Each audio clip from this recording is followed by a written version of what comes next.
Delivery boy case में आमना के अब तक के जितने भी मौकफ थे वो झूठ साबित हो चुके हैं। पार्सल से लेके बेडरूम तक जाने वाली कहानी, बच्चे तक, आखिर मामला क्या है, इसके पीछे असल हकाइक क्या है, और जानते हैं हम आज के प्रोग्राम में। एमडी न्यूज टीवी के साथ मैं हूं आपका होस्ट राना दिलशाद।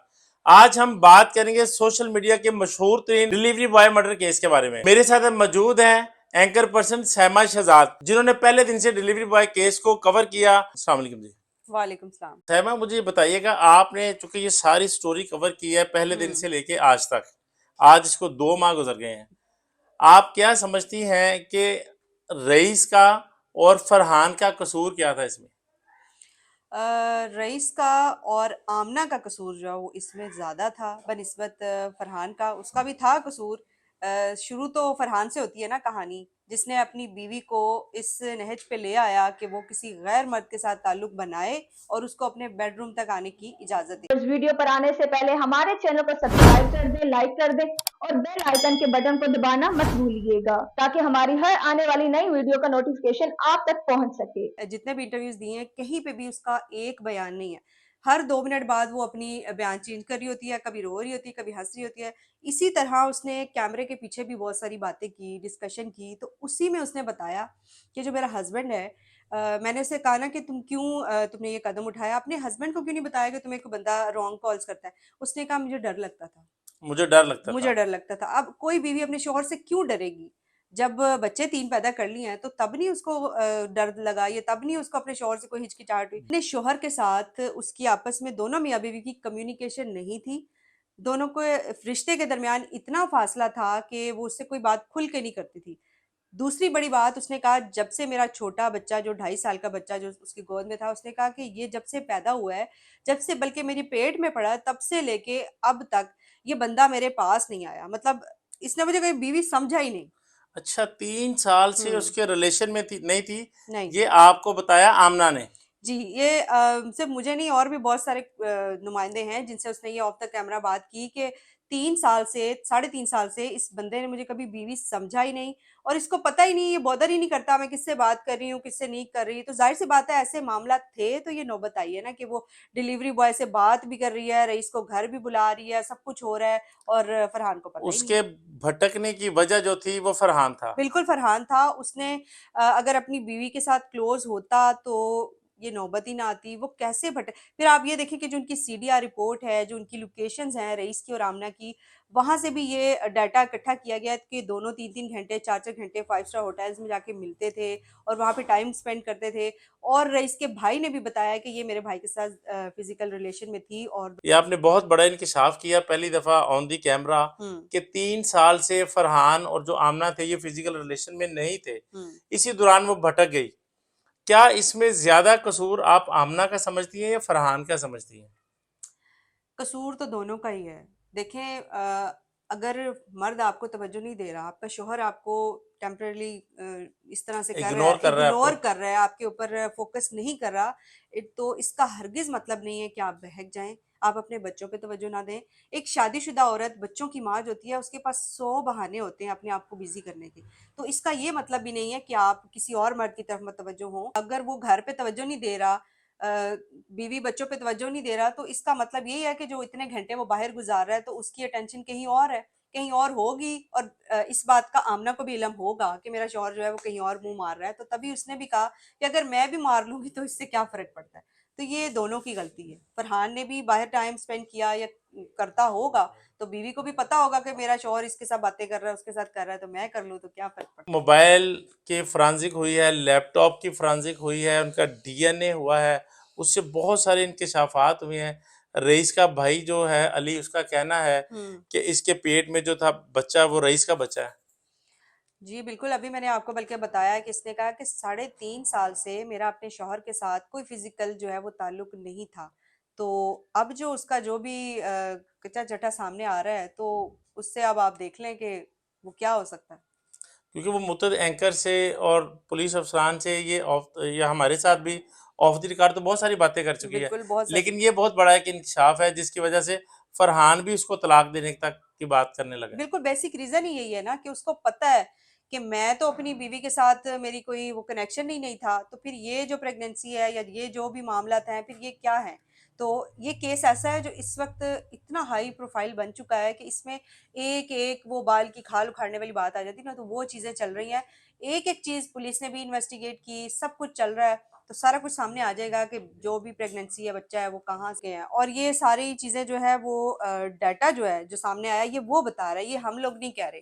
तो इसने बहुत सारे झूठ बोले कि मेरे साथ उसने मुझे ट्रैप किया, ये किया, सब झूठ है। अब तक जितने भी इंटरव्यूज़ के चले हैं सब झूठ है। पीछे कहानी ये है कि ये खुद जो है वो मुलविस थी। और जब हमने आईओ साहब से बात की, जो सुहेल साहब हैं, मैंने भी उनका इंटरव्यू किया, तो इंटरव्यू से पहले मैंने उनसे कोई डिस्कशन की। उन्होंने बताया कि लड़की जो है, जो बीवी है फरहान की, वो 6 महीने से इस बंदे के साथ ताल्लुकात में थी। इन्होंने एडमिट किया है और इसने भी किया है। अब मीडिया पे उन्होंने स्टोरी कुछ और सिर्फ घड़ी। ताल्लुकात में थी या फिजिकल रिलेशन में भी फिजिकल थी? रिलेशन में थी, डेफिनेटली ये थी। प्रूफ हो गई हैं जी, ये चीजें? चीज़ें प्रूफ हो गई हैं। और आप देखें ना कि कोई बंदा किसी खातून के साथ इतना क्लोज होता है कि वो एक कॉल पे फौरन उसके घर चला जाता है। वो ये नहीं सोचता कि रात के 12:30 हैं, पौने 1 है। आमना ने उसको बुलाया 12:30 पौने 1 बजे, तो वो फौरन चला गया, अपने दोस्तों को ले गया।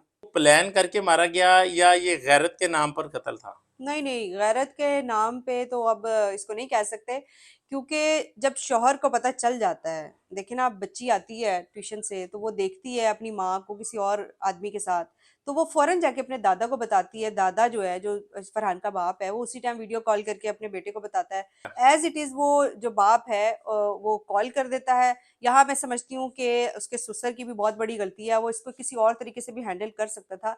जो इनकी गलतियाँ हैं, इस वजह से किसी का बेटा जो है वो जान से गया है। उसने वीडियो कॉल कर दी एज़ इट इज़, फिर बेटे ने जो है उसको मारा-पीटा, माँ के घर छोड़ा है। ये आमना ने भी ये चीज़ें बताई हैं कि मुझे फरहान ने जो है वो घर छोड़ाया था। आमना जो है वो 100% जो है वो उसके साथ काफ़ी ज़्यादा स्ट्रॉन्ग रिलेशन में थी रईस के साथ।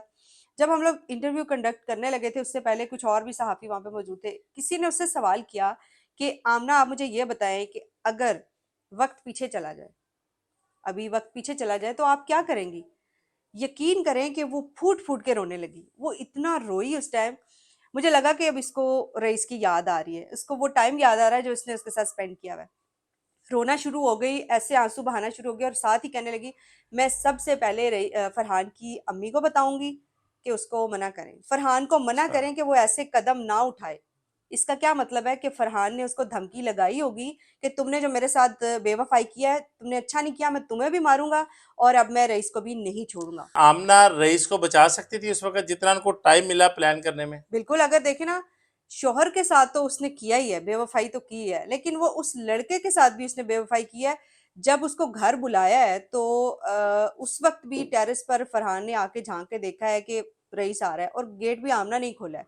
क्योंकि मैं घर भी गई हूँ, मैंने सारा आइडिया लगाया है कि किस तरह से उसको बुलाया, और मोहल्ले के जो है ना 1-2 लोगों ने भी देखा है।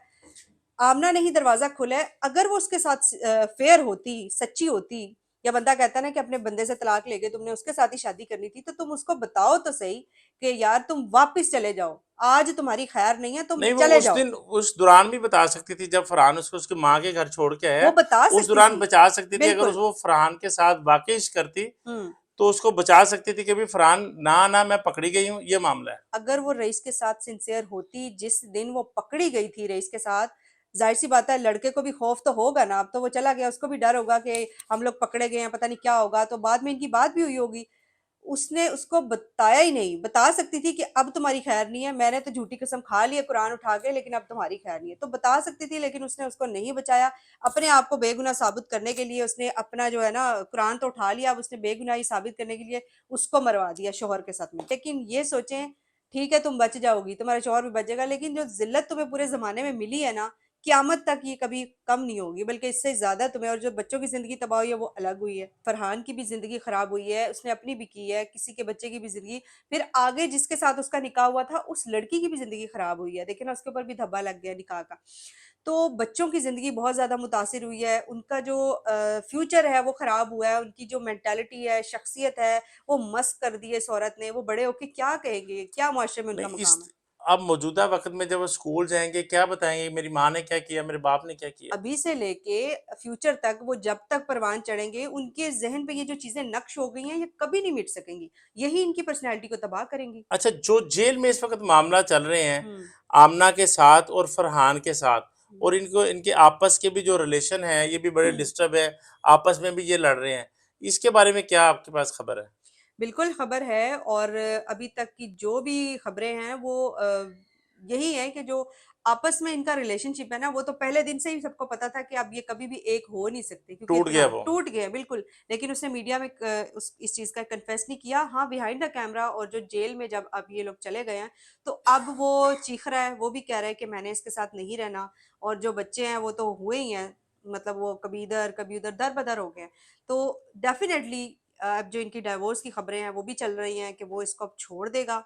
और जो आमना है उसकी तो आप हालत ना ही पूछें क्योंकि वो कभी तो चीखें मारती है, अच्छा, कभी कभी उसकी क्या हालत होती है, कभी उसको जेल नींद में? जेल में, कभी उसको नींद की गोलियां दी जा रही हैं। जिस तरह वो इंटरव्यूज में ऊट पटांग हरकतें करी थी अब वो जेल में कर रही है। और कभी उसको इंजेक्शन लग रहे हैं, कभी उसको ड्रिप्स लग रही हैं। मतलब अजीब सी सिचुएशन। आमना जो है जब तक थाने में थी ना, एक औरत होने के नाते उसको काफी ज्यादा रिस्पेक्ट मिली। मतलब एक होता है ना कि वो चीज उसके साथ नहीं बर्ताव नहीं किया गया जिस तरह एक मुल्जिम के साथ किया जाता है। उसको काफी छूट मिली। और नहीं, आप नहीं समझते कि थाने में भी उसको एक्स्ट्रा छूट दी गई, इसके वो काबिल थी जो कुछ उसने किया? इसके काबिल तो नहीं थी लेकिन उसको थोड़ी-सी औरत होने के नाते थोड़ी-सी रिस्पेक्ट भी दी गई कि चले नहीं। और हमने देखा भी कि वो इंटरव्यू के दौरान पानी पी रही है, बड़े रिलैक्स माहौल में उसने सारे इंटरव्यू दिए। लेकिन अब जब वो जुडिशियल हुई है, थाने में जेल में गई है, तो अब जब वो बिस्तर, वो चीज़ें, वो माहौल, वो उस तरह की चीज़ों में रह रही है, तो अब उसको नींद नहीं आती। सो के उठती है, चीखती है, चिल्लाती है, कभी बच्चे याद आ रहे हैं, कभी रईस याद आ रहे हैं, कभी घर वाले याद आ रहे हैं। तो उसको नींद वाले इंजेक्शन लगाए जा रहे हैं, उसकी हालत खराब हो रही है। तो ये सारी चीज़ें भी सुनने को मिल रही हैं कि अब जो है वो अभी जेल से उसकी बाहर भी हाँ, आया तो उसको कोई ड्रिप वगैरह भी हाँ। लगी हुई थी। बिल्कुल उसको ड्रिप भी लगी हुई थी और वो ये अब तक समझ रही थी कि थाने में तो मेरी समझ लें कि पिकनिक मोड पिकनिक था। है, हाँ, बिल्कुल। और अपनी मर्ज़ी से बयान दे रही थी। लेकिन अब वो चली गई है जेल में। तो अब उसके ना 14 तबक रोशन हुए हैं कि अब यहाँ पर मेरी दाल नहीं गलने वाली। तो यहाँ पर तो मुझे इसी तरह रहना है जिस तरह मुझे रखा जाएगा। और पब्लिक इंटरेस्ट भी इस केस में बन गया बिल्कुल। हुआ है, ये पब्लिक का केस बन गया हुआ है, सोशल मीडिया का आजकल बहुत मशहूर केस है। हर बंदा, आप किसी भी जगह हम लोग बैठ जाते हैं या देखते हैं जहाँ बात हो रही है, वो डिलीवरी बॉय हुँ। मर्डर की ही बात हो रही इंटरेस्ट भी शो कर रहे हैं, बल्कि हमें पर्सनली लोग फ़ोन करके पूछ रहे होते हैं कि आप बताएँ कि रईस की फैमिली का क्या बना, आमना का क्या बना? स्पेशली आमना के बहुत मैसेजेस आते हैं, लोग उसके बड़े फ़ैन हो गए। और लोगों ने यहाँ तक कमेंट्स किए हैं, मैं पढ़ के बल्कि हँसती भी हूँ कि जेल से या थाने से फारिग होने के बाद ना ये 100% है कि इसको जो है ना ऑस्कर अवार्ड भी मिलेगा और इसको बॉलीवुड में कोई ना कोई ऑफर भी बड़ी होगा। बड़ी खूबसूरत बात की आपने ऑस्कर अवार्ड वाली। ऑफ द कैमरा मेरी जब आमना से बात हुई थाने में तो मैंने उसको कहा कि भाई जी लोग तो आपको बेस्ट एक्टर कह रहे हैं और ऑस्कर अवार्ड की भी सिफारिश कर रहे हैं, यानी अब यहाँ से निकलेंगी तो आपको फिल्म इंडस्ट्री में चांस मिलेगा। जिस पर उसका कहना था कि ये तो बड़ी अच्छी बात है। वो देखें, मैंने जहाँ तक एक औरत होने के नाते एक अंदाज़ा लगाया ना, उसको उसकी मेंटालिटी ये है कि उसको ये नहीं अंदाज़ा कि मैंने जुर्म क्या किया है या मेरे साथ होगा क्या, मेरा बनेगा क्या। उसको इस चीज़ की खुशी है कि मैं वायरल हो गई हूँ।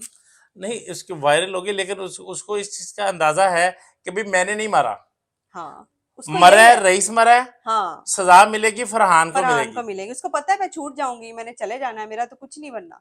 तो इसलिए वो बड़ी खुश है। आपने जब ये बात की होगी तो इसीलिए खुश हुई होगी। रईस के घर वालों के साथ मेरी मुतत दफा बातचीत हुई है। रईस के घर वालों का कहना है कि हमें सुलह के पैगामात भी आ रहे हैं और बड़ी हैंडसम अमाउंट भी दे रहे हैं। हुँ। इसके बारे में आप क्या कहेंगे? आपके पास क्या इन्फॉर्मेशन है इस पर? इसके बारे में ये इन्फॉर्मेशन है कि उनको सिर्फ एक ऑफ़र नहीं हुई, उनको कई ऑफ़र्स हुई हैं और बड़ी हैवी किस्म की ऑफ़र्स हुई हैं। और इस तरह से हुई हैं कि आप समझ लें कि वो 3-4 भाई हैं ना, तो वो उन सबको अलग-अलग से ऑफ़र्स की जा रही हैं कि आपस अलग-अलग में करने जा रही ये यूनिटी तोड़ने के लिए? हाँ जी, बिल्कुल। ताकि उनका, क्योंकि हम जितनी दफ़ा भी गए हैं ना, हमने ये चीज़ नोटिस किया है कि भाइयों में बड़ा इत्तेफ़ाक है, बड़ा सलूक है, वो इकट्ठे रहते हैं, भाभियाँ, भाई, बच्चे सब उनका ना कंबाइंड सिस्टम है। तो इस चीज़ को तोड़ने के लिए उनको लालच दी जा रही है, उनको करोड़ों की भी ऑफ़र्स की जा रही हैं कि आप जो है ये रकम रकम लें और साइड पे हो जाएं और इस तरह बेटा तो आपका चला गया, वो भी इन्वॉल्व था, इस चीज़ पर ट्रैप किया जा रहा है कि वो भी आमना के साथ पूरी तरीके से इन्वॉल्व था, तो कसूर तो उसका भी था, तो आप क्यों इस चीज़ को ज़्यादा इन्वेस्टिगेट करना चाह रहे हैं, छोड़ दें, बस पीछे हट दें। तो डिफरेंट ऑफर्स की जा रही हैं अलग अलग, कभी एक भाई को, कभी दूसरे को, कभी तीसरे को, ताकि आपस में इनका जो है ना टूटे इत्तेफाक। अभी मेरी आज अली से बात हुई, उसने कहा जी एक हमें हमें 4 ऑफर्स आई हैं, हम्म। हमने वो रद्द कर दी हैं, लेकिन एक इंतहाई मोतबर ज़राए से ऑफर आई है, हम उस पर बात करना भी नहीं चाह रहे। तो अब देखें कि क्या ऑफर हो सकती है और कौन बंदा है जो इतना मोतबर तरीके से उनको ऑफर कर रहा है और वो गौर भी कर रहे हैं, तो ये तो आने वाला वक्त ही बताएगा। ये एक बड़ी धमाकेदार बात नहीं है कि उन्होंने खुद अपने मुंह से कह दिया बिल्कुल। कि एक मोतबर, क्योंकि वो आज तक यही कहते आए हैं कि हम सुलह नहीं करेंगे, हम्म। हम सिर्फ फांसी पर लटकवाएंगे। बिल्कुल ऐसा ही है, उन्होंने अभी तक के जो बयान दिए हैं वो यही है कि सुलह का तो सवाल ही पैदा नहीं होता, क्योंकि हम लोग कभी भी ये चीज़ नहीं करेंगे और हम चाहते हैं कि हमारी भाई की जो है ना रूह, उसको भी तकलीफ ना हो अगर हम सुलह करें या इस तरह के मामलात में आए, तो ये डेफिनेटली उसकी रूह को तकलीफ देने वाली बात होगी। इसलिए लेकिन ये बात हैरान कुन थी कि ये मोतबर जो ऑफर है ये क्या है, तो ये इसके मोतबर कौन है, कौन कहाँ है, से आई? कहाँ से है, ये तो आने वाला वक्त ही बताएगा। जी नाज़रीन, ये जो मोतबर ऑफर है, ये जो अली का कहना है रईस के भाई का, ये कहाँ तक मैच्योर होती है ये तो आने वाला वक्त बताएगा। आपने बातें सुनी senior anchor person Saima Shahzad की, जिन्होंने पहले दिन से अब तक इस पर अपनी इन्वेस्टिगेशन की। अपनी इन्वेस्टिगेशन के दौरान जो पेश आने वाले वाक़यात थे, जो इनके तजर्बात थे, हक़ाइक़ थे, वो हमारे साथ शेयर किए। इस पर क्या फैसला आता है, कानून इस पर क्या कार्रवाई करता है, इसका इंतज़ार रहेगा। कमेंट बॉक्स में आप अपनी राय का इजहार ज़रूर कीजिएगा। इजाज़त दीजिए, अल्लाह निगहबान।